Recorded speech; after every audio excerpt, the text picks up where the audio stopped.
ভাইয়া সৃজনশীল প্রশ্নতে কিভাবে 10-এ 10 পাবো? ভাইয়া সৃজনশীল প্রশ্ন আমি কয় পৃষ্ঠা লিখবো?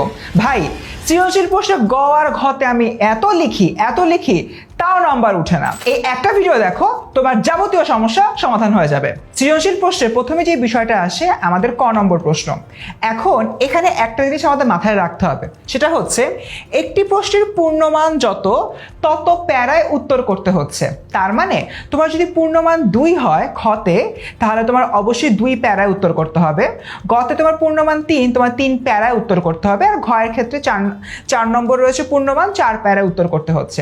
কিন্তু তুমি যখন কয়ের জন্য তোমাকে 1 নাম্বার বরাদ্দ করে, তখন অবশ্যই তোমাকে একটি বাক্যে জিনিসটি লিখতে হচ্ছে। এবং জ্ঞানমূলক বা কয়ের ক্ষেত্রে আমরা যে জিনিসটি মাথায় রাখবো, আমি 1 বাক্যে লিখবো এবং সময় থাকবে আমার মাত্র 1 মিনিট, এর চেয়ে বেশি সময় নিব না। এখন এখানে একটা ছোট টিপস আছে।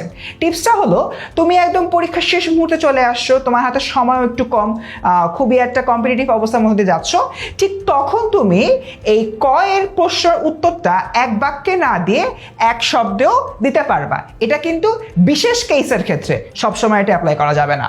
ওকে, এবার আসি আমাদের খ নম্বরের ক্ষেত্রে। খ নম্বর বা অনুধাবনমূলক প্রশ্নটা যখন আমরা উত্তর করব, অবশ্যই আমার সময় থাকবে 3 থেকে 4 মিনিট। আমি কিন্তু এর চেয়ে বেশি সময় এখানে নিতে পারছি না, বাট অবভিয়াসলি আমার 2 প্যারার মধ্যে লিখতে হবে এবং আমার এটা আধা পৃষ্ঠার মধ্যে লিখে শেষ করতে হবে। এর পাশাপাশি আমার এখানে যে 2টো প্যারা রয়েছে, 2 প্যারার মধ্যে প্রথম প্যারাটা লিখতে হবে আমার 1 বাক্যে এবং দ্বিতীয় প্যারাটা লিখতে হবে আমার 4 থেকে 5 বাক্যে। আমরা অনেক সময় একটা ভুল কাজ করি, দ্বিতীয় প্যারা লিখতে গিয়ে উদ্দীপকের বিষয় দিয়ে নিয়ে আসি, কিন্তু এটা করা যাবে না, একটা বিগ নো। এই বিষয়টা অবশ্যই তোমরা মাথায় রাখবা। এবং এই অনুধাবনমূলক প্রশ্নের দ্বিতীয় প্যারা পুরোটাই বই থেকে লিখতে হবে, বইতে কি বলেছে সেই বিষয় নিয়ে। চলে আসি প্রয়োগমূলক প্রশ্ন বা হচ্ছে গিয়ে আমাদের গ নম্বর যে প্রশ্নটি রয়েছে। এই ক্ষেত্রে আমার অবশ্যই এই প্রশ্নটা 6 থেকে 7 মিনিটের মধ্যে শেষ করতে হবে, 3 প্যারায় লিখতে হবে এবং আমার 1 থেকে 1.5 পৃষ্ঠার মধ্যে লিখতে হবে।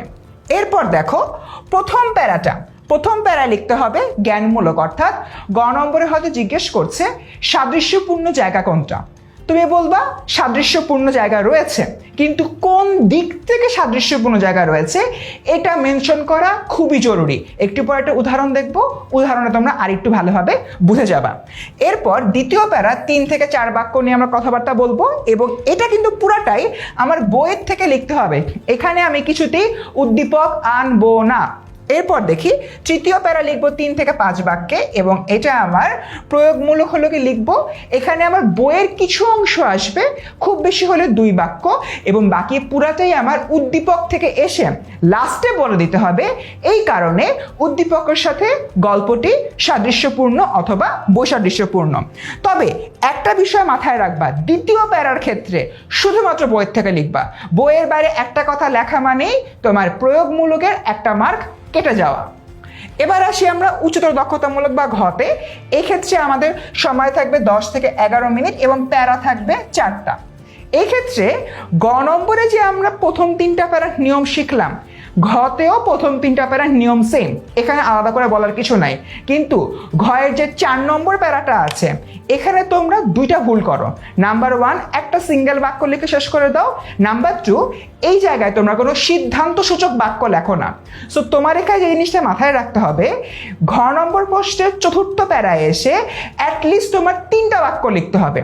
প্রথম বাক্যটা লিখতে হবে তোমার বই থেকে, পুরা বইতে গল্পটাকে বা কবিতাটাকে সামারাইজ করে লিখতে হবে।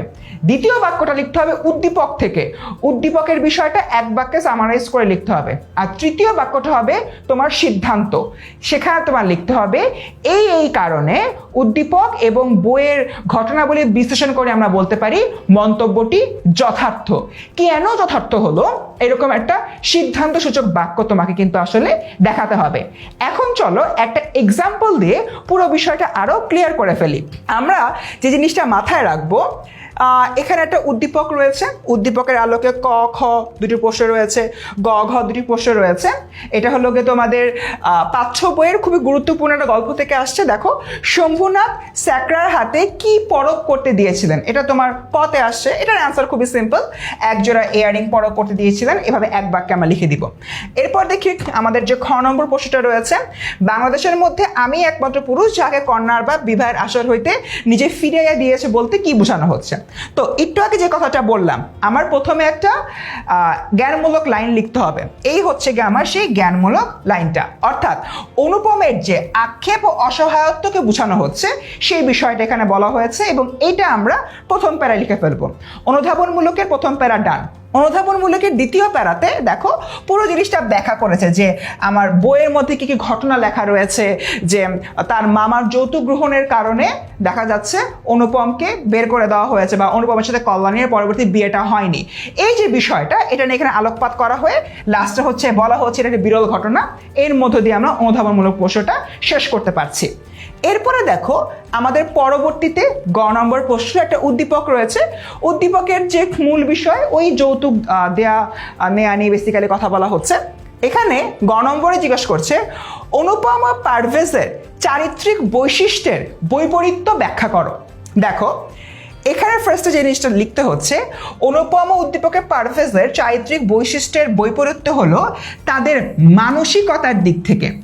আমরা এক্স্যাক্টলি এই ভুলটাই করি, আমরা বলে দিই বৈপরীত্য রয়েছে বা বৈপরীত্য নেই। এভাবে নেই বা আছে বললে হবে না, কেন নেই এই কারণটা, এই রিজনিংটা দেখাতে হবে। সো এখানে বলে দিয়েছি মানসিকতার দিক থেকে। এরপরে তোমার দ্বিতীয় যে প্যারাটা, কেন মানসিকতার দিক থেকে জিনিসটা আসে নাই ওই বিষয় নিয়ে আমরা কথাবার্তা বলছি, এবং তৃতীয় প্যারাতে আমরা ফার্স্টে এসে উদ্দীপক নিয়ে কথাবার্তা বলে লাস্টে হচ্ছে আমাদের যে অনুপমের ব্যাপারে, অনুপমের মানসিকতা কেমন ছিল, পারভেজের মানসিকতা কেমন ছিল, এটা বলে আমরা গ নম্বরে বলতে পারি যে এই জন্য মানসিকতার দিক থেকে তাদের উভয়ের মাঝে বৈপরীত্য বিদ্যমান গেল। এরপরে আসি আমরা ঘ নম্বর।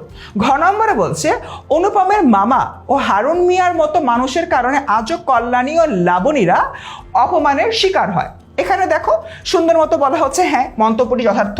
এরপর হলো যৌতুক প্রথার ব্যাপারে দ্বিতীয় প্যারাতে কথাবার্তা বলা হয়েছে, তৃতীয় প্যারাতে এসে উদ্দীপক নিয়ে কথাবার্তা বলা হচ্ছে এবং বই নিয়ে আমার কথাবার্তা বলা হচ্ছে। আমরা শেষ যে প্যারাটা রয়েছে সেখানে দেখো, এখানে দেখতে পাই যে হারুন মিয়া অর্থাৎ উদ্দীপকে যে হারুন মিয়া রয়েছে সে যৌতুকের সম্পূর্ণ টাকা হলো নিতে চেয়েছে, এই বিষয় নিয়ে কথাবার্তা বলার পরে এখানে যে অনুপমের মামা রয়েছে সেও যে লোভী ওইটা উল্লেখ করেছি। তার মানে লাস্টের প্যারায় প্রথমত আমি উল্লেখ করলাম উদ্দীপকের হারুন মিয়ার কথা, দ্বিতীয়ত আমি উল্লেখ করলাম অনুপমের কথা, তৃতীয়ত আমি উল্লেখ করলাম তাদের এই লোভের কারণে দুজন নারীকে অর্থাৎ কল্যাণীকে আর লাবণীকে অপমান সহ্য করতে হয়েছে। তাই বলা যায় যে প্রশ্নোক্ত মন্তব্যটি যথার্থ। তার মানে লাস্টের প্যারায় এসে উদ্দীপককে এক বাক্যে সামারাইজ করেছি, গল্পকে এক বাক্যে সামারাইজ করেছি এবং সেখান থেকে একটা সিদ্ধান্ত অর্জন করেছি যে এই দুই ব্যক্তির লোভের কারণে নারীরা অপমানিত হয়েছে। তারপরে বলেছি মন্তব্যটি যথার্থ। এভাবে তোমরা যদি ক খ গ ঘ লিখে ফেলো একটা সিকিউতে এবং সময় যদি মেনটেন করো 20 থেকে 21 মিনিট, তাহলে অবশ্যই সৃজনশীলে তুমিও টপ মার্ক পাবে।